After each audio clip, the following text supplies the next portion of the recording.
On 9th August 2024, a trainee doctor at R.G. Kar Medical College in Kolkata, West Bengal, India, was raped and murdered in a college building. Her body was found in a seminar room on campus. This incident has sparked many protests and amplified debates about the safety of women and doctors in India. Let's listen to what the victims' parents have to say. এটা তো আমরা একটু হতাশ হয়ে পড়ছি, আবার মনে জোরও রাখতে হচ্ছে, আশাও রাখতে হচ্ছে। আমরা তো ভালো এজেন্সি চেয়েছিলাম হাইকোর্টের কাছে, হাইকোর্ট সিবিআইকে ভালো এজেন্সি মনে করেই বিচার ব্যবস্থাটা ওদের কাছে দিয়েছে। কালকে আমাদের মুখ্যমন্ত্রী প্রশাসনিক প্রধান উনি বলেছেন আমরা কেসটাকে জলে ফেলে দিয়েছি। উনি যদি ভেবে থাকেন তাহলে তাই হয়েছে, কিন্তু আমরা সবসময় চেষ্টা করছি কিছু একটা বিচার পাই, এবং কোটি কোটি লোক দেশের বিদেশের তারাও চেষ্টা করছে যে যাদের ন্যায় বিচার হয়। আমরা যারা যারা এই আন্দোলন করছে সব সময় তাদের পাশে আছি। যে কোনো রকম সহযোগিতা তাদের যদি আমাদের পক্ষের থেকে সম্ভব হয় আমরা অবশ্যই করবো। তারা আমাদের সঙ্গে সহযোগিতা করছে এবং সংবাদ মাধ্যমে আমাদের বিষয়টাকে আরও তুলে ধরার চেষ্টা করছে বারবার করে। তার জন্য সবাইকে আমি ধন্যবাদ। সিবিআই ভূমিকাকে কিভাবে দেখছেন?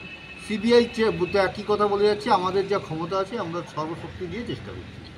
ঘটনার পর মুখ্যমন্ত্রী বাড়িতে এসেছিলেন, ওনার যেটা বক্তব্য আপনাদের সব দাবি দাবা তিনি মেনেছিলেন। আমাদের কোনো দাবি ছিল না, আমাদের দাবিতে একটাই যে আমরা বিচার যেন পাই। কিন্তু পুলিশের যে কর্মকাণ্ড দেখছিলাম সেটা আমরা সন্তুষ্ট হতে পারিনি। তার জন্যই আমরা হাইকোর্টের কাছে ভালো এগিয়ে দিয়েছিলাম। হাইকোর্ট সিবিআইকে ভালো মনে করেছে তাই দিয়েছে। আমাদের একটা জায়গায় আস্থা আমাদের রাখতেই হবে। মুখ্যমন্ত্রী বলেছেন বিচার চায় না, ওরা কেসটা জলে ফেলে দিল। যদিও ওরা মানে কাকে বলেছেন সেটা আমাদেরই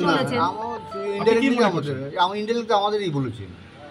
উনি হয়তো সিবিআইকে পছন্দ করেন তার জন্য বলেছেন, সেটা ওনার ব্যাপার, এটা ওনার বক্তব্য, আমি কিছু বলবো। তুমি তো প্রথম থেকে উনি তো বলেছিলেন যে সিবিআই কি দাও। হ্যাঁ, প্রথম থেকে উনি আবার বলে যাচ্ছিলেন, জানি না উনি কি বলতে চাইছেন না কি করতে চাইছেন সেটা আমরা জানি।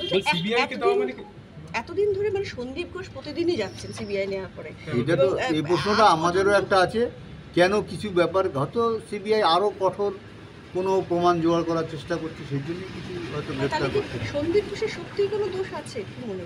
আমাদের তো ডিপার্টমেন্টের উপর পুরো সন্দেহ প্রথম থেকেই, কারণ পরবর্তীকালে যে সমস্ত ভিডিও ক্লিপ দেখেছি তাহলে তো এখন পুরোপুরি ডিপার্টমেন্টের উপরেই আমরা দায়ী করি। ডিপার্টমেন্টকে তো প্রথম থেকে দায়ী করে আসি। এখনো পর্যন্ত মুখ্যমন্ত্রী হিসেবে মমতা ব্যানার্জির ভূমিকা, সেটাতে আপনারা সন্তুষ্ট? মানে তার বিভিন্ন রকমের কথা, এই ব্যাপারে আমি কোনো মন্তব্য করব না।